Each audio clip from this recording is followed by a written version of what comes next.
Hello जी। आज के इस वीडियो में हम बात कर लेते हैं 2 कंपनियों के बारे में। एक हमारे पास एक प्लेटफ़ॉर्म बिज़नेस जो है जस्ट डायल उसके बारे में बात करेंगे और उसके बाद सेकंड कंपनी के बारे में हम बात करेंगे जिसका नाम है एवेन्यू सुपरमार्ट्स जो एक रिटेलिंग कंपनी है जिसको हम डी-मार्ट के नाम से जानते हैं। बट पहले हम बात कर लेते हैं जस्ट डायल के बारे में। इनका देख लेते हैं क्वार्टर 3 का रिजल्ट किस तरीके का रहा। अगर हम सबसे पहले देखने जाएँ कंपनी का मार्केट कैप तो 7600 करोड़ रुपीज़ के आस-पास कंपनी का मार्केट कैप बन रहा है। अब देखो थोड़ा बिज़नेस मॉडल समझ लेते हैं। पहले रेवेन्यू फिगर्स देखने से पहले एक बार समझते हैं कि भाई यहाँ पर पैसा बन कैसे रहा है, ये कंपनी कमा कैसे रही है, उसके बारे में थोड़ी-सी बात कर लेते हैं। अगर हम देखने जाएँगे तो इनका बहुत सिंपल बिज़नेस मॉडल है कि भाई जो चीज़ अमेज़न क्या कर रहा है, अमेज़न कनेक्ट कर रहा है बायर और सेलर को। तो जस्ट डायल भी एक प्लेटफ़ॉर्म प्रोवाइड कर रहा है हमारी देश की छोटी-छोटी एसएमईज़ के लिए कि आप आओ हमारे प्लेटफ़ॉर्म पे लिस्ट हो और आपके एरिया के, आपकी सिटी के जितने भी बायर्स हैं, उनसे हम आपको कनेक्ट कराएँगे। तो सपोज़ आपका एक एक होटल चल रहा है, तो आप अपना होटल जस्ट डायल के ऊपर लिस्ट कराओगे और अब आपके एरिया में कोई भी जस्ट डायल के ऐप पे सर्च करेगा कि भाई होटल नियर मी या hotel in X Y Z city या hotel in X Y Z locality, तो वो आपका होटल को रिकमेंडेशन के तौर पे वहां पर दिखा देगा। अब ये यहाँ पर पैसा कैसे कमाएंगे? पैसा ये दो तरीके से कमा सकते हैं। भाई एक तो ये ऐड दिखा के पैसा कमा सकते हैं और दूसरा ये लोग जो अपना जो जो भी अपनी लिस्टिंग डाल रहे हैं, जो अपनी लिस्टिंग डाल रहे हैं, उसको प्रमोट करके, उसको एडवर्टाइज करके, उसके ऊपर दूसरे प्रोडक्ट्स बेच के पैसा कमा सकते हैं। तो देखो दोनों चीजों को थोड़ा-थोड़ा समझ लेता है। भाई सपोज आपके आपकी सिटी में 100 होटल है, तो अब आपको जस्ट डायल वालों को एक एक्स्ट्रा प्रीमियम पे करना पड़ेगा कि भाई जो भी इनका पैकेज है, सपोज ₹2000 के पैकेज में आपको ये मिलता है कि नेक्स्ट 6 मंथ्स के लिए आपका जो होटल की लिस्टिंग है वो टॉप 10 में आएगी। तो आप उसके लिए एक्स्ट्रा पेमेंट करोगे। अगर आपको सबसे ऊपर अपने ही होटल की लिस्टिंग चाहिए तो उसके लिए आपको शायद ₹5000 पे करने पड़ेंगे। तो ये वाली इनकम हो गई जस्ट डायल की एक तरीके की। सेकंड तरीके की जो एडिशनल प्रोडक्ट बेच के पैसा कमाने का काम है, उसके बारे में थोड़ा समझ लेते हैं कि भाई अब आपको आपको खुद की होटल की एक वेबसाइट भी बनानी है। तो ये लोग वेबसाइट बनवाने का भी काम करेंगे। आपको उसके अंदर ऑनलाइन पेमेंट का भी गेटवे भी क्रिएट कराना है, तो उसके लिए भी ये लोग मदद करेंगे। आपको अपनी पूरी वेबसाइट मैनेज करने के लिए भी लोग मदद करेंगे और उसके लिए ये लोग एडिशनल फीस चार्ज करेंगे, उसके लिए आपसे पैसा लेंगे। तो ये इनके 2 मोटे-मोटे तरीके हैं जिससे ये लोग पैसा कमा सकते हैं। अब इनका खर्चा देख लेते हैं कि भाई ये तो समझ में आ गया कि भाई रेवेन्यू आ कहाँ से रहा है। अब एक्सपेंसेस क्या हो रहा है उसके बारे में बात कर लेते हैं। अब देखो प्लेटफ़ॉर्म बिज़नेस के लिए सबसे अच्छी चीज़ क्या होती है कि आपको कोई स्केलिंग में पैसा नहीं लगता, बट यहाँ पर थोड़ी-सी चीज़ें अलग हैं। भाई देखो अगर हम बात करें जितने भी हमारे पास प्लेटफ़ॉर्म बिज़नेस है, जैसे आप बात करो बीएससी की या सीडीएसएल की या फिर इंडिया मार्ट की, तो ये सारे क्या है? ये सारे प्लेटफ़ॉर्म बिज़नेसेस हैं। इस पे चाहे 100 आदमी आके अपना सामान खरीदे या ट्रेडिंग करे या जो भी जिसके लिए भी ये लोग प्लेटफ़ॉर्म बना के बैठे हैं, वो काम करें, चाहे वो 100 करें या 1000 करें या 1 लाख करें, चाहे या 10 लाख करें। इनको कोई बहुत ज़्यादा तकलीफ नहीं होती। एक बार इन्होंने अपना सर्वर ढंग से बिठा लिया, तो उसके बाद इनका कोई एडिशनल एक्सपेंस नहीं आता। ऐसा नहीं है कि हर आदमी को ऑनबोर्ड करने के लिए इनको अलग से कोई खर्चा करना पड़ रहा है। तो एक प्लेटफ़ॉर्म बिज़नेस में फ़ायदा होता है और इसीलिए आप देखोगे ज़्यादातर प्लेटफ़ॉर्म बिज़नेसेस में हमें ऑपरेटिंग लेवरेज देखने को मिलता है। बट इनके केस में थोड़ी चीज़ें अलग हैं। इनको अपने प्लेटफ़ॉर्म के ऊपर तो खर्चा नहीं करना पड़ता, बट इनको लोगों के ऊपर खर्चा करना पड़ता है। अगर आप देखोगे जस्ट डायल में आपको कनेक्टिविटी बहुत ज़्यादा मिलेगी कि भाई आप जो इनके कॉल सेंटर्स हैं वहाँ से बात कर सकते हो, इनके एजेंट से बात कर सकते हो।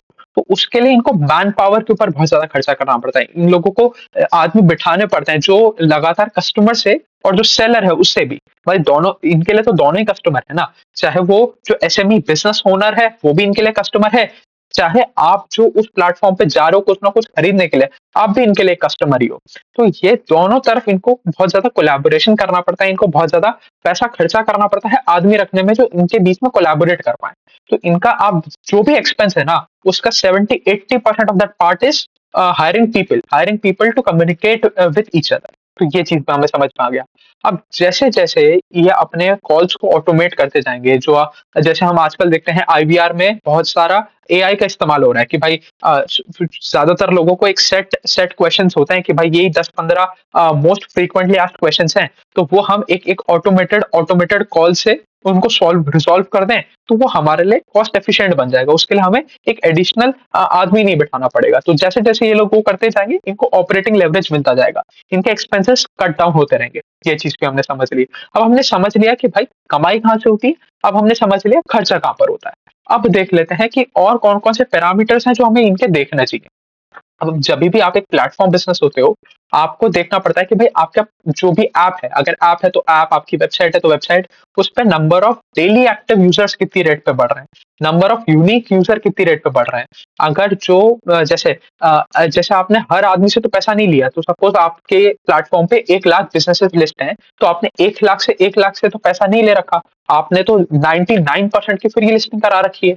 तो जो फ्री लिस्टिंग से पेड लिस्टिंग में आने वाले यूज़र्स हैं, उसमें कितना इंक्रीमेंटल ग्रोथ हुआ, हमें ये ट्रैक करना पड़ेगा। तो हमें ये सारे पैरामीटर्स देखने पड़ेंगे, तब जाके हमें चीज़ समझ में आएगी कि भाई ये कंपनी किस तरीके से ग्रो कर रहा है। अब हम स्टार्टिंग में ही कंपनी की ग्रोथ फिगर्स देखने जाएँ तो रेवेन्यू ग्रोथ तो अच्छा है नहीं। टॉप लाइन में यहाँ पर कोई कोई बहुत ज़्यादा ग्रोथ आ नहीं रहा है। यहाँ पर सिर्फ 8.8% के आसपास का टॉप लाइन में ग्रोथ आया था। बट वहीं अगर हम पैट के बारे में बात करें तो 43% के आसपास का ग्रोथ आ गया। अब ये कैसे आ गया? 43% का ग्रोथ आपका ऐसा है क्योंकि आपने अपनी मैन पावर को कम किया। जैसे हम स्टार्टिंग में समझ रहे थे ना कि भाई यहाँ पर आपको कॉल सेंटर बिठाने पड़ते हैं, यहाँ पर आपको लोगों को बिठाना पड़ेगा जिससे वो लगातार बात करेंगे और यही इनका सबसे मेजर एक्सपेंस है। तो जैसे आपने नंबर ऑफ पीपल कम कर दिए या नंबर ऑफ आपके वर्कफोर्स कम हो गया, तो आपको उनका सैलरी पे आउट नहीं करना पड़ा, आपको ऑपरेटिंग लेवरेज मिला। और ये कोई अच्छी बात नहीं है क्योंकि भाई कभी भी आप ज़ीरो तो नहीं कर दोगे आपका एम्प्लॉयी काउंट, जब तक आप ज़ीरो नहीं कर दोगे तब तक उसका कोई फ़ायदा ही नहीं है। तो हमें टॉप लाइन में ग्रोथ ज़्यादा देखना चाहिए, टॉप लाइन से हमें ज़्यादा उम्मीद होनी चाहिए, ज़्यादा ज़्यादा फोकस हमें करना चाहिए टॉप लाइन ग्रोथ के ऊपर और टॉप लाइन ग्रोथ यहाँ पर आता हुआ हमें देखने को मिल नहीं रहा।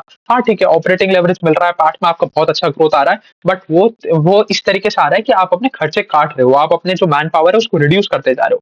हाँ, ये एक अच्छी चीज़ होती है कि अगर 25-30% के आसपास पे टॉप लाइन ग्रोथ आता और फिर उसके ऊपर ऑपरेटिंग लेवरेज आता 60-70% के आसपास का आप ग्रोथ करते, तो कोई दिक्कत वाली बात नहीं थी। बट यहाँ पर जब टॉप लाइन ग्रोथ मिसिंग है, तो बॉटम लाइन ग्रोथ आप सालों-साल ला नहीं सकते। Over a very long period of time आपका बॉटम लाइन ग्रोथ भी नहीं आएगा, वो आपके टॉप लाइन ग्रोथ के बराबर ही हो जाएगा। तो top line growth is the most important thing और वो यहाँ पर मिसिंग रहा। ये एक सबसे बड़ी प्रॉब्लम रही। अब इनके कुछ सर्विसेज़ देख लेते हैं, ये किस तरीके की सर्विसेज़ प्रोवाइड करते हैं। ये दोनों तरह की सर्विस प्रोवाइड करते हैं, चाहे वो बी2सी हो, चाहे वो बी2बी हो। तो एक बिज़नेस को दूसरे बिज़नेस से कम्युनिकेट करना है, उसका भी ये लोग काम कराते हैं और चाहे एक कंज्यूमर को एक बिज़नेस से कम्युनिकेट करना है, ये वो वाला भी काम कराते हैं।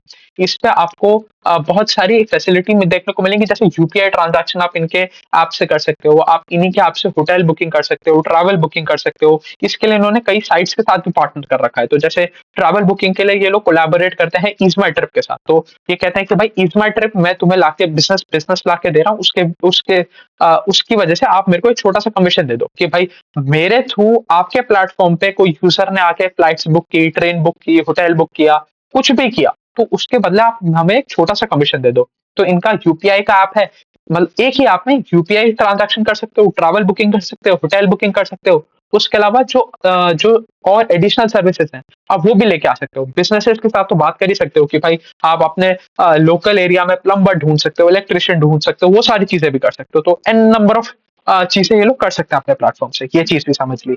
अब आ जाते हैं हम मेन पॉइंट के ऊपर कि भाई इनके नंबर्स किस तरीके के रहे। नंबर्स इन टर्म्स ऑफ कि एक्टिव यूज़र कितने रहे, पेड यूज़र कितने रहे, उसमें कितना ग्रोथ आया, उनके बारे में बात कर लेते हैं।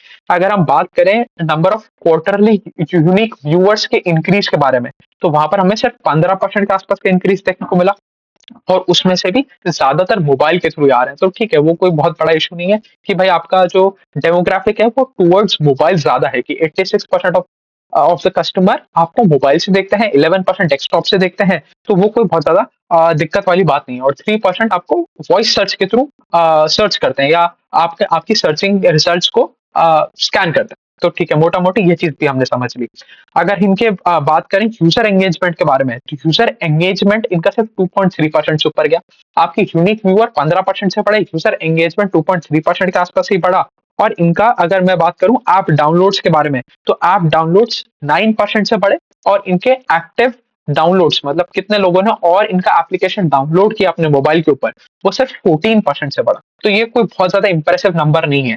जब आप एक इतना छोटा-सा कंपनी हो, आपका एक बहुत छोटा-सा बेस है, तो आपको इससे कहीं ज़्यादा रेट पे ग्रोथ दिखाना चाहिए। क्योंकि जब तक आपकी नई लिस्टिंग नहीं आएगी, वो नई लिस्टिंग पेड लिस्टिंग में कन्वर्ट नहीं होगी। जब तक आपके पास नए एक्टिव यूज़र्स नहीं आएँगे, तो जो एसएमईज़ हैं, उनको कोई इंसेंटिव नहीं होगा आपके प्लेटफ़ॉर्म पे आने का।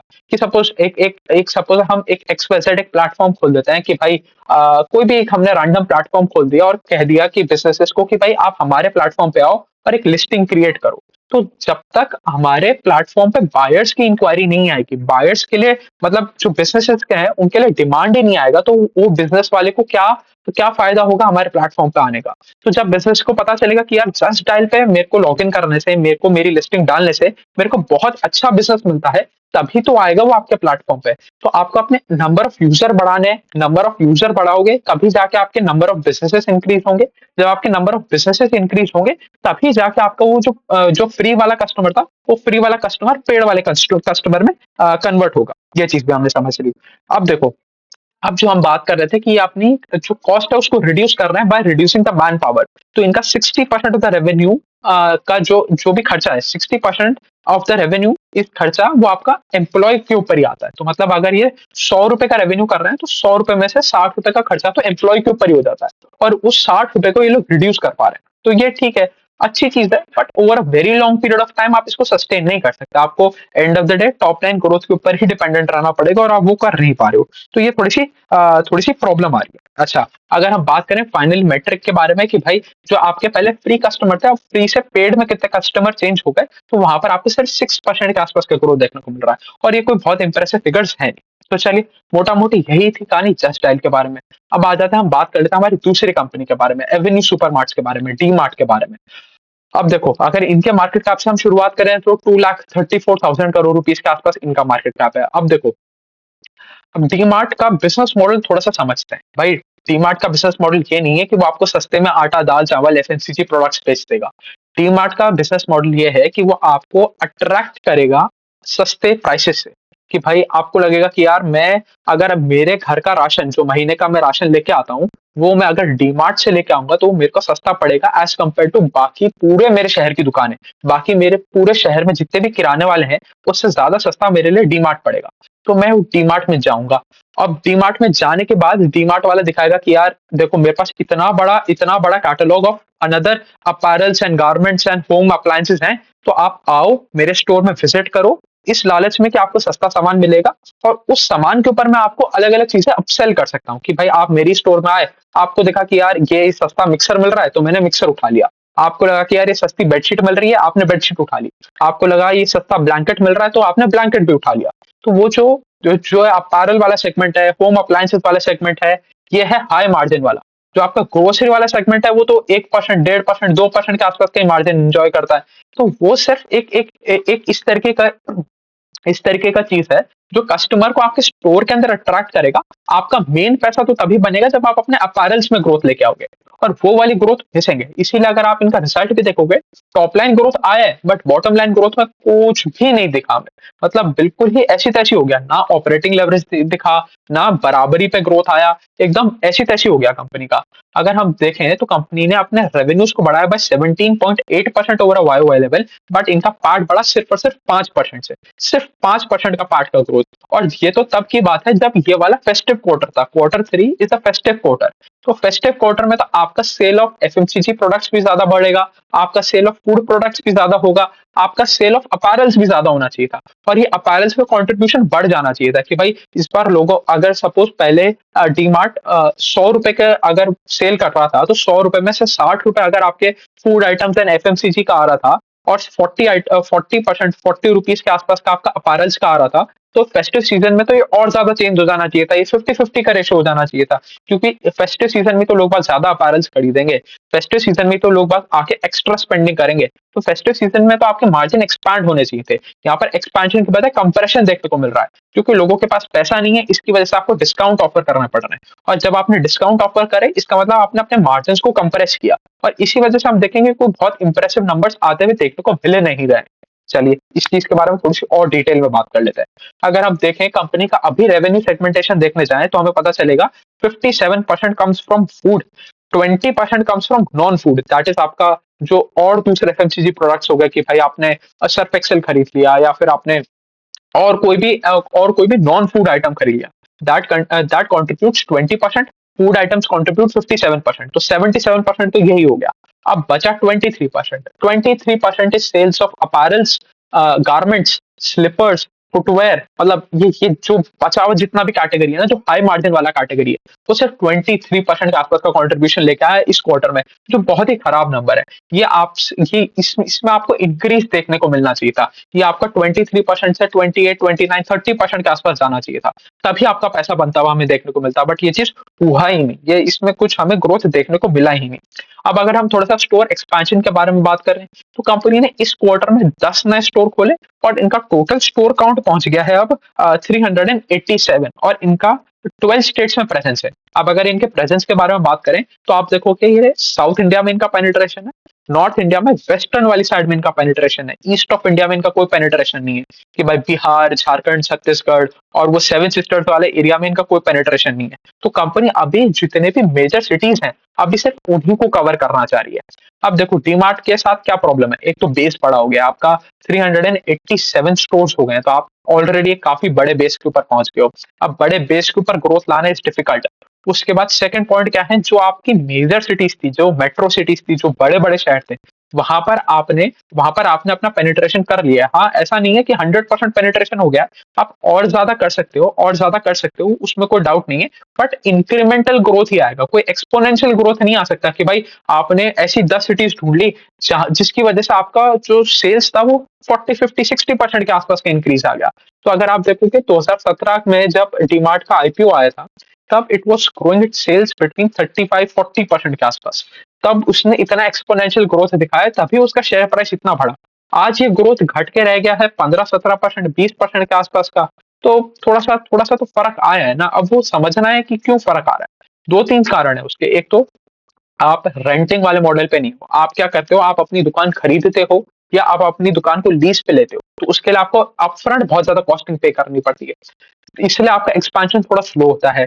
उसके बाद आपका ऑलरेडी इतना बड़ा बेस बन गया है कि अगर आपने सपोज 10 स्टोर ऐड भी कर दिए, तो क्या हुआ, अगर मैं देखूं 387 स्टोर अभी इनके हैं, तो 10 स्टोर अगर हम माइनस कर दें, तो 377 स्टोर के ऊपर इन्होंने 10 स्टोर ऐड किए थे।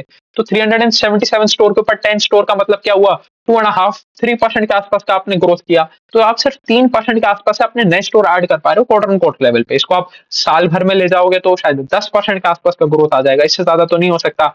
अब अगर हम बात करें वहीं सेम स्टोर सेल्स ग्रोथ के बारे में, तो सेम स्टोर सेल्स ग्रोथ का इनका नंबर आ रहा है 8.3% के आसपास का, जो अच्छा है, जो इंप्रूव हुआ है। एक अच्छी चीज हमें देखने को मिल रही है उसमें।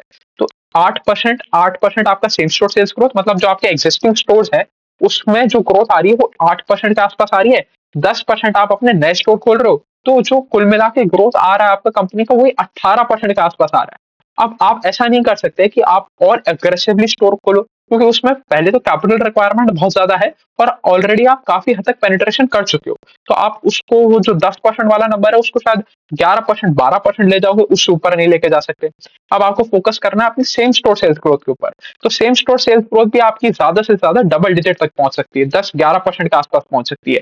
तो कुल मिला के आज के दिन डीमार्ट एक ऐसा बिजनेस हो गया है जो 20, 21, 22% से ज्यादा ग्रो कर ही नहीं सकता टॉप लाइन में। अब बॉटम लाइन में ग्रोथ कब आएगा, जब आपका रेवेन्यू सेगमेंटेशन चेंज होगा, कि भाई आपका जो फूड एंड एफएमसीजी वाला सेगमेंट है वो थोड़ा सा कम होगा, अपैरल वाला सेगमेंट बढ़ेगा। वो 23% वाला सेगमेंट जब 30% के आसपास का कंट्रीब्यूशन करेगा, तब हमें सारी चीजें अच्छी होती हुई देखने को मिलेगी। वहां पर हमें ऑपरेटिंग लेवरेज आता हुआ देखने को मिलेगा, मार्जिन एक्सपांशन होता हुआ देखने को मिलेगा, जो हम हर कंपनी से चाहते हैं। वो सारी चीजें होती हुई देखने को मिलेगी, बट वो तभी होगा जब आपका अपैरल वाला सेगमेंट अच्छा करेगा। तो आज के दिन अब वो डीमार्ट वो वाला कंपनी नहीं रहा जो 35, 40% के आसपास का लगातार over very long period of time grow कर पाए। अब वो उसी तरह का कंपनी हो गया जिसका बेस बहुत बड़ा हो गया है और उसकी ग्रोथ कम हो गई है, ग्रोथ नीचे आ गया है। वो अब 18, 19, 20% की ग्रोथ तो बहुत अच्छे समय में करे, खराब समय में हो सकता है वो आपको सिंगल डिजिट ग्रोथ भी दिखा दे। तो इसी तरीके से हमें देखना चाहिए। अच्छा जी, चलो ये भी चीज हमने देख ली। उसके बाद अगर हम देखें, दो तीन और मेट्रिक देख लेते हैं। अगर हम बात करें नंबर ऑफ बिल कट के बारे में, कि भाई कितने लोग डीमार्ट में आए और कुछ ना कुछ खरीदी करके गए, कुछ ना कुछ परचेज करके गए, that went up by 16% over a Y level. और उसके अलावा तो कोई कुछ खास नंबर है नहीं। तो चलिए, मोटा मोटी यही थी कहानी डीमार्ट के बारे में। एक और ऐसा बिजनेस मॉडल जो एक टाइम पे बहुत अच्छा था, बट उस पुराने टाइम को देखते हुए आज हमें उसको जज नहीं करना है। आज हमें आज की डेट पे, आज के दिन जो हमें नंबर्स देखने को मिल रहा है, उसके हिसाब से आगे बढ़ना है। तो चलिए, मोटा मोटी यही थी कहानी। अभी के लिए इतने रखते हैं। Thank you.